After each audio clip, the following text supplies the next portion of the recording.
I'm dedicating this video to my 18-year-old uncle, great uncle from the First World War. He was tragically killed uh, on the Western Front. Now, he had a promising life ahead of him. He grew up in South London where he was going to be a medical student. You can tell that what kind of brutal life the people led back then because they used to make the medical students fight or box to, just as the dockers used to do, to be able to get a place. And he was lucky enough to get a place. And he could have become a doctor and saved many lives. Unfortunately, the First World War happened. But in that sense, there is a lot to tell. Everybody thinks that Germany started the First World War and invaded France and Russia for no particular reason at all.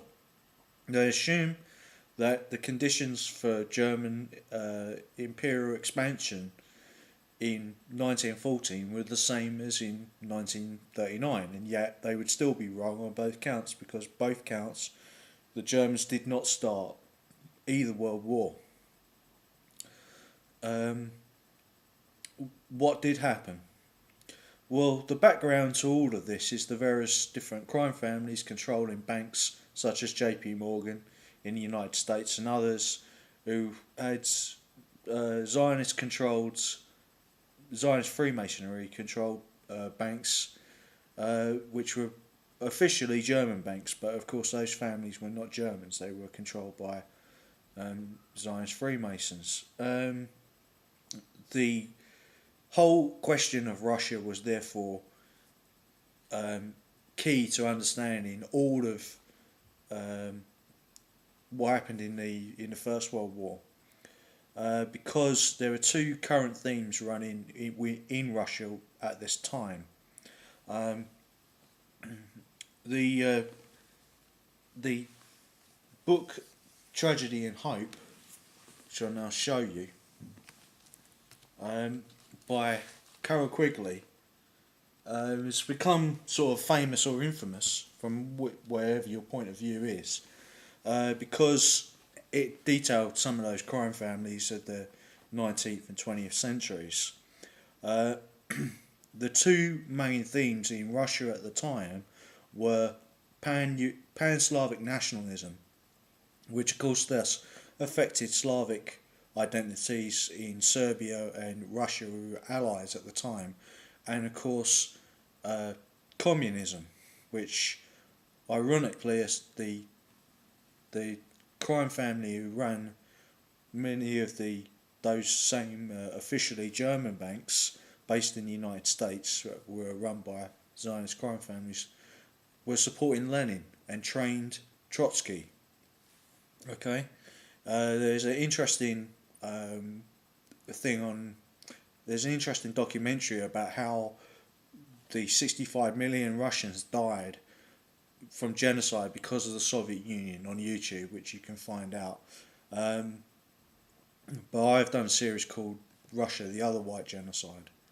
Now, while this is all very tragic, what does it have to do with Germany itself? Germany was under the Kaiser.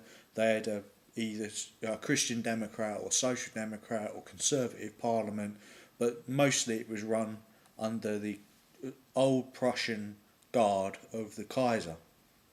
You might think that this was due to some kind of military ambition, but by 1912, as Nial Furguson has said, the financial backing for a naval arms struggle between Britain and Germany had already become overall a British victory. And where the massive British Empire, which controlled a quarter of the world's population and surface of the world's area, was concerned, the Germans had to come to the negotiating table more often than not, and there was no real clashes apart from perhaps a little bit of arms trading with the Boers during the Boer War, or some diplomatic support. The crux really came with not only the 1905 attempt at a revolution against the Tsar from the communists, Lenin, and Lenin's agents in the country. And Lenin was really the go-between between him, the revolutionaries, and these bankers. Um, the the resulting Slavic nationalist feeling against this resulted in two camps: the Black Hand, who were later to go on and sponsor the assassination through Serbian nationalists of Archduke Ferdinand, who was, as said in Mein Kampf, who was actually pro-Slavic, you know, uh, himself, you know, in his politics.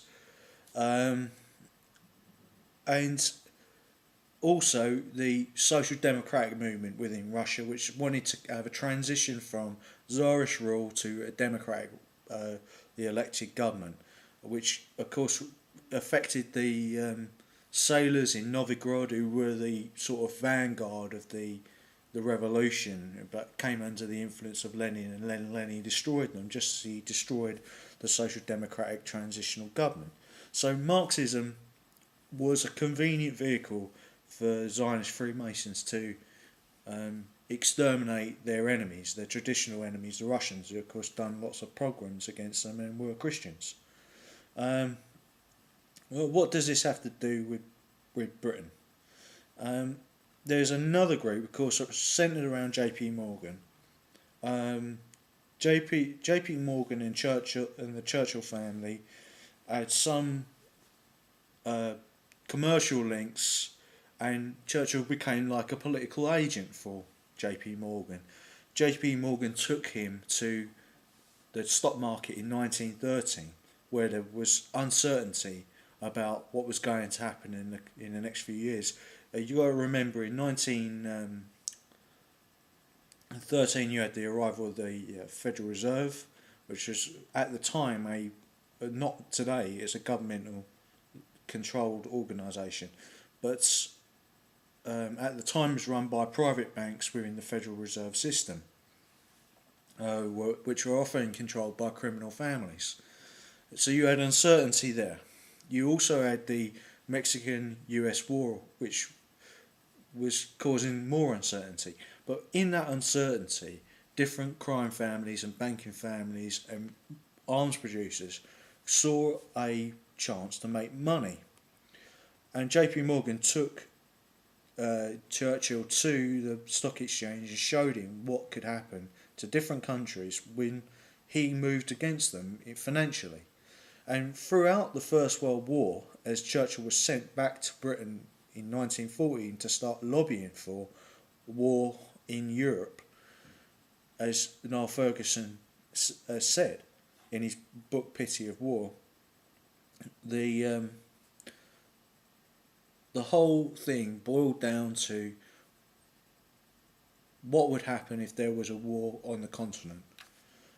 Now, because Germany diplomatically supported Austria's war against Serbia, because Serbia had killed its head of state, Archduke Ferdinand, the French and Russians invaded Germany. They were defeated in both counts, and the Germans then had no plan but to invade through Belgium.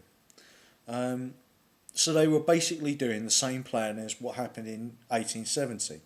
But in 1870, and the Germans were invaded by France and defeated them, and then went on to capture Paris. They had no plan for the peace. The difference was, as I'll say in part 2, the Germans did have a plan for the peace. And Churchill's action was absolutely critical to whether there would be a war or not in Europe in the First World War. See you in part 2.